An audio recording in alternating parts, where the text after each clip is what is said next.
Access control mechanisms exist to defend against three specific categories of IT loss, collectively known as the CIA triad. The first pillar is confidentiality.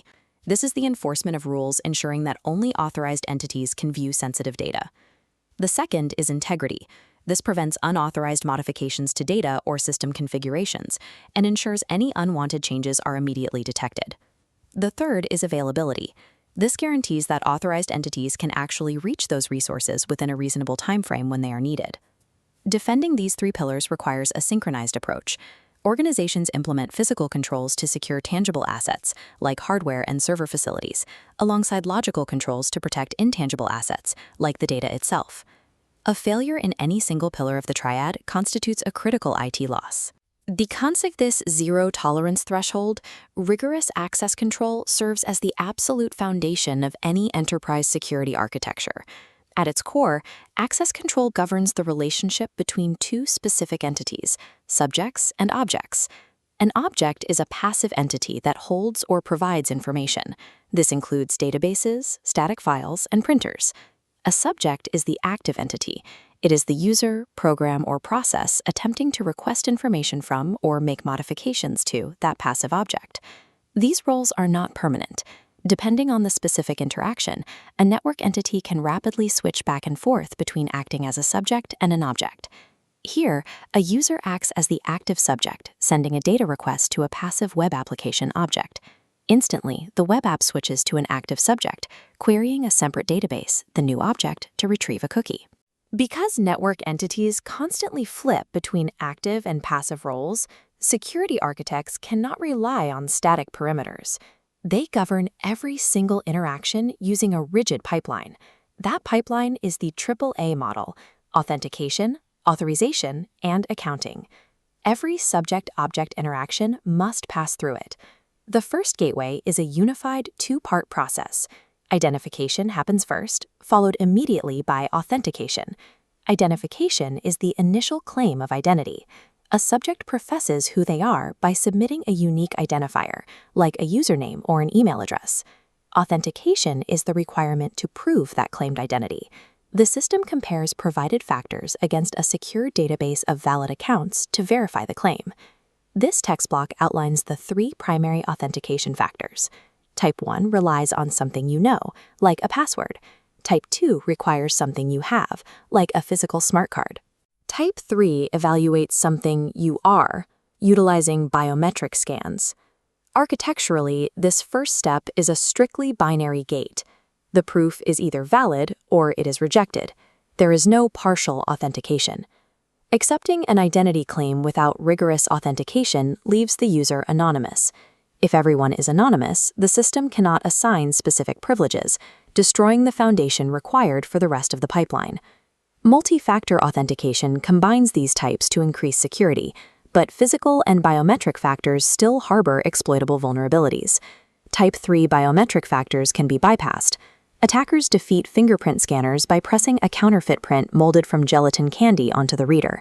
Systems also use location-based attributes, the somewhere you are factor, checking geographic IP addresses to flag suspicious logins. Location tracking has a flaw. Attackers route connections through virtual private networks, masking overseas IPs to appear domestic. To counter this, systems utilize context-aware authentication. They simultaneously evaluate location, time of day, and hardware signatures before granting approval. Because isolated factors and rigid location checks can be spoofed, modern architecture requires this dynamic, multivariable contextual evaluation to definitively verify a subject. Successfully authenticating through that first gate does not grant a subject universal access. It merely triggers the authorization phase. This matrix shows how authorization differs from authentication.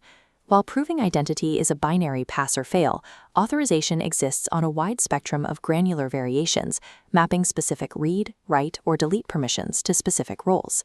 Administrators govern this using the principle of least privilege, granting subjects only the bare minimum permissions required to perform their exact operational duties. Once authorized, the subject enters the final phase of the pipeline, accounting.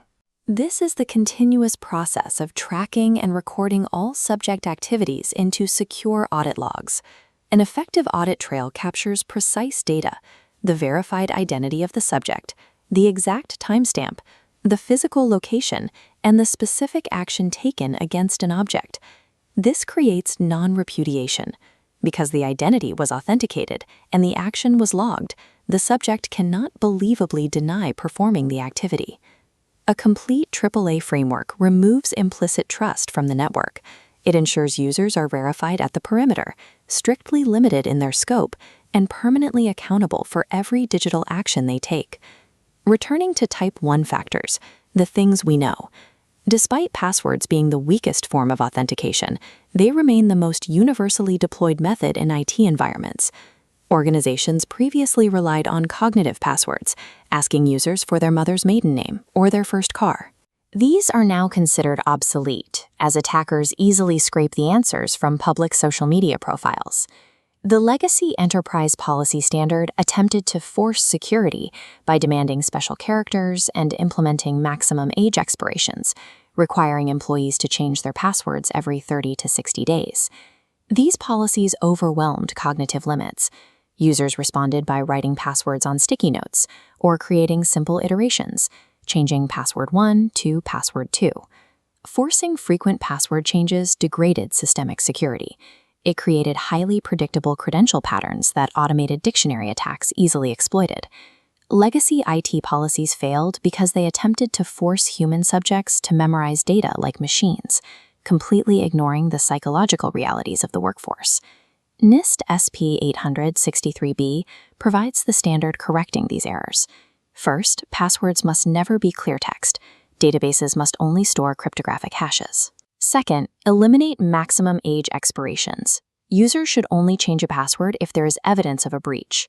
Third, systems should stop requiring special characters. Furthermore, they must actively allow copy and paste functionality to encourage the use of secure password managers. Finally, the standard advocates for passphrases, long strings of distinct words, over short, complex passwords. Against brute force tools, raw length provides significantly better defense than character variety. True identity and access management is achieved not through arbitrarily complex rules, but by aligning a rigid technical architecture with realistic human behavior to create a frictionless, secure enterprise.